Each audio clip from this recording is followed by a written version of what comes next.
Welcome to Hoffmann-Photography. My name is Rainer and I hardly ever use the manual exposure mode because I'm not a masochist.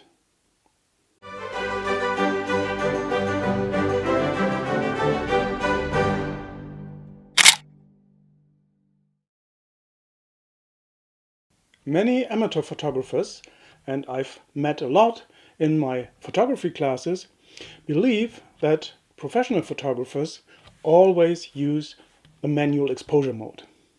Now, of course, I can't speak for all of my colleagues, but I can say that I hardly ever use the manual exposure mode.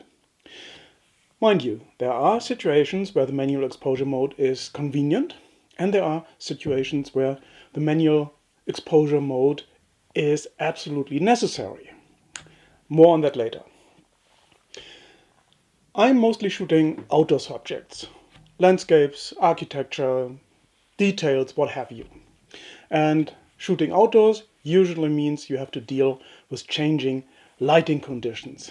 And under those circumstances, the manual exposure mode is simply too cumbersome. I'm shooting mostly subjects where depth of field is more important than the shutter speed. So my preferred exposure mode, therefore, is aperture priority. If you shoot sports or action, then your preferred mode probably will be shutter priority. In shutter priority, or in my case more often in aperture priority, changing lighting conditions don't bother me. If I'm shooting landscape and I've set my lens to, let's say, f16, then I don't care about the shutter speed.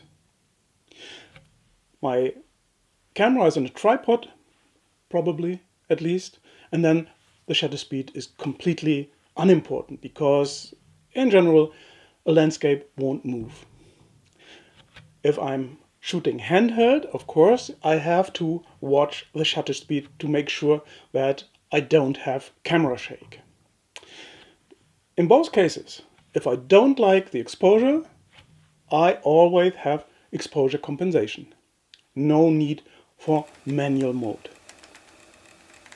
I do like aperture priority, I can't help it.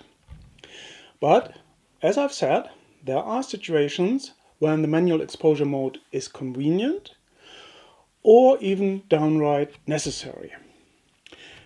Whenever you have constant lighting conditions, like for example in a studio setup, then aperture priority or shutter priority for that matter don't have any real advantages. On the contrary, there can be disadvantages when you're using shutter or aperture priority.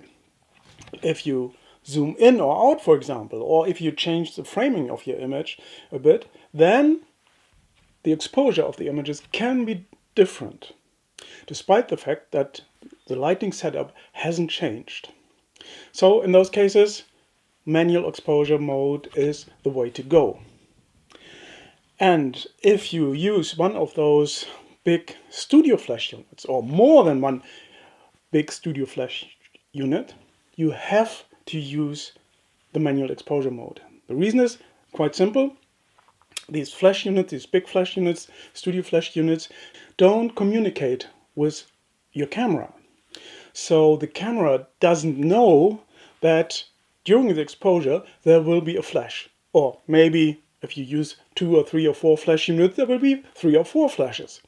And since the camera doesn't know that, when you're using aperture priority or shutter priority, all your images will be grossly overexposed. So in those cases, you have to use the manual exposure mode. No, professional photographers don't always use the manual exposure mode. Thanks for watching.